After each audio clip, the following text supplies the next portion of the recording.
Baik, Assalamualaikum warahmatullahi wabarakatuh. Anak-anakku sekalian, terutama kelas 7 MTS Al-Fitriyah dan MTS Pemulihan Cibadak, pada kesempatan semester kedua ini Bapak akan menjelaskan bab ke-6 semester 2 yang mudah-mudahan pada kesempatan hari ini, walaupun jarak kita masih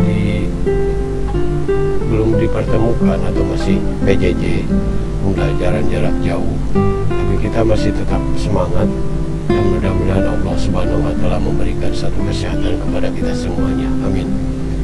Baik, tidak panjang lebar lagi, kita akan langsung ke materi yang akan kita pelajari untuk kelas 7, yaitu tentang pembelajaran.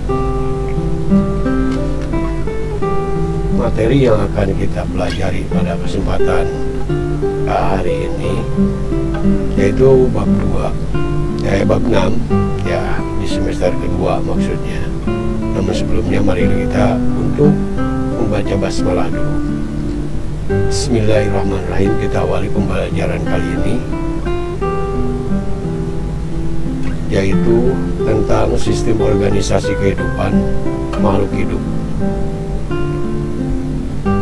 Ini materi yang akan kita pelajari, yang pokok buat kalian, yang harus dipahami.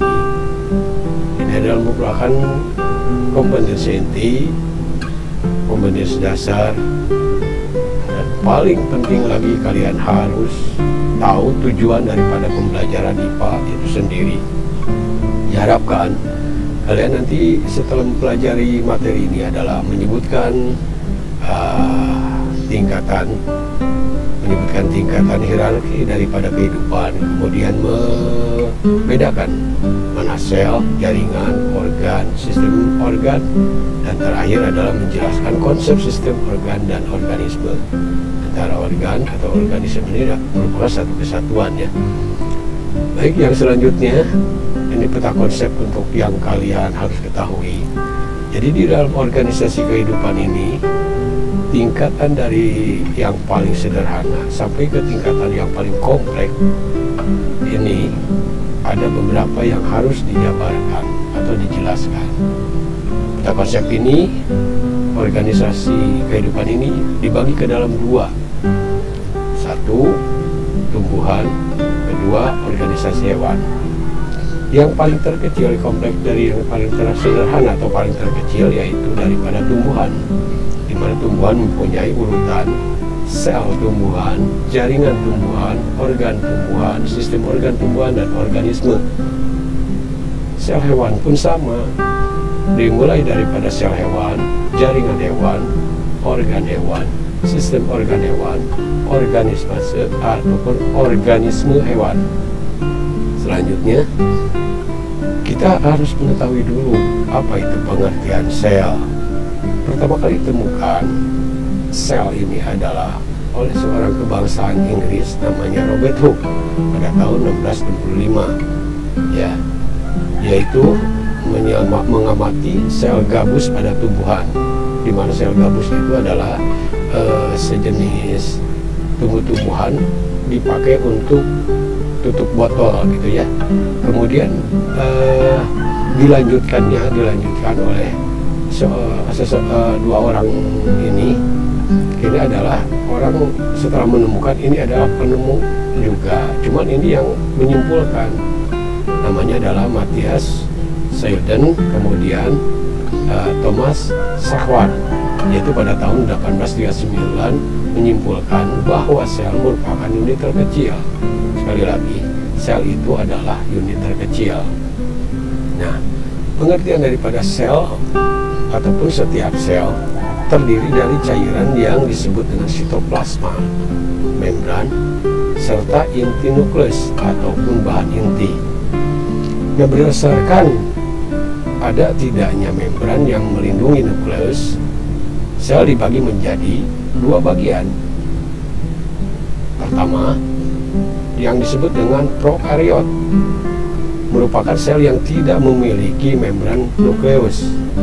Ya, prokariot tidak mempunyai membran nukleus. Misalnya bakteri, alga biru.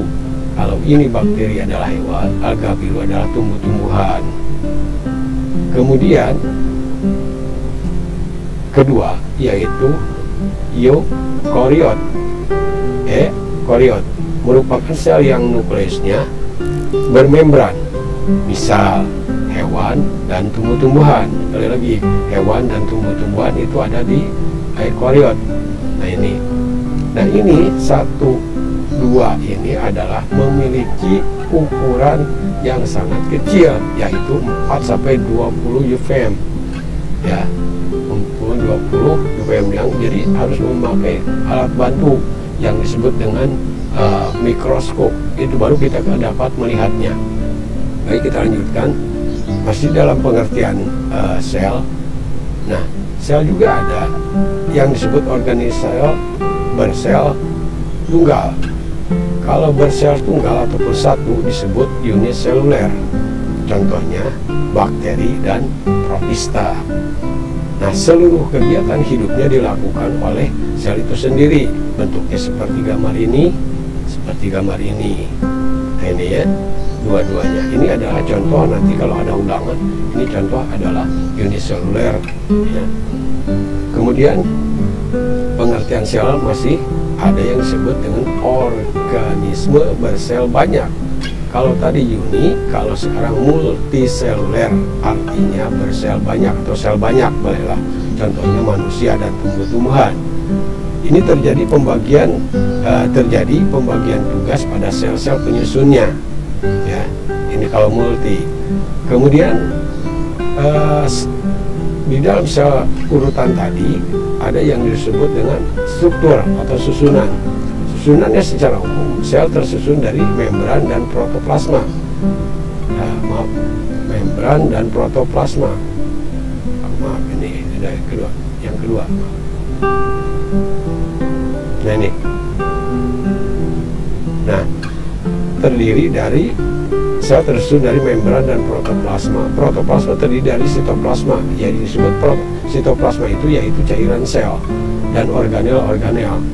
Organel merupakan bagian sel yang berfungsi khusus. Nah, ini antara sel tumbuhan dan sel hewan biasanya di sini disebutkan. Terus disebut dengan membran sel yang barusan sebutkan. Membran sel itu yaitu membran sel tersusun atas fosfor dan lemak, disebut dengan lipid. Fosfor, lemak ataupun lipid, karbohidrat dan protein. Membran sel berfungsi sebagai pelindung dan pengatur lalu lintas zat yang keluar masuk sel. Membran sel bersifat semi permeable, artinya membran sel itu hanya dapat dilewati oleh zat tertentu.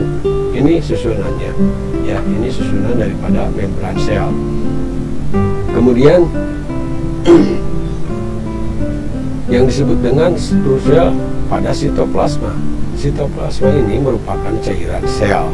Sitoplasma mengandung berbagai macam zat, di antaranya protein, lemak, karbohidrat, zat organik, enzim, vitamin, dan hormon.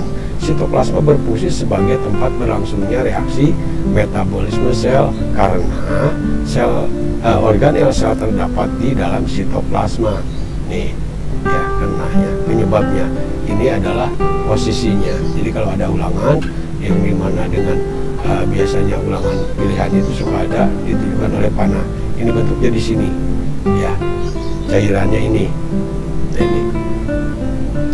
Terus masih dalam struktur sel yang disebut dengan nukleus. Nukleus itu tersusun atas membran cairan inti atau disebut dengan nukleoplasma, kromosom, dan anak inti disebut dengan nukleus. Cairan inti tersusun atas air, protein, dan mineral.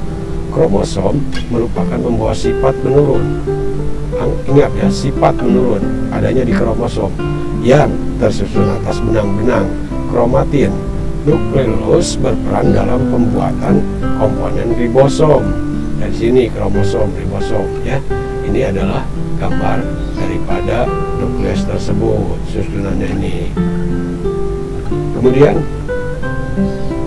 yang disebut dengan mitokondria. Di dalam struktur sel ada mitokondria. Mitokondria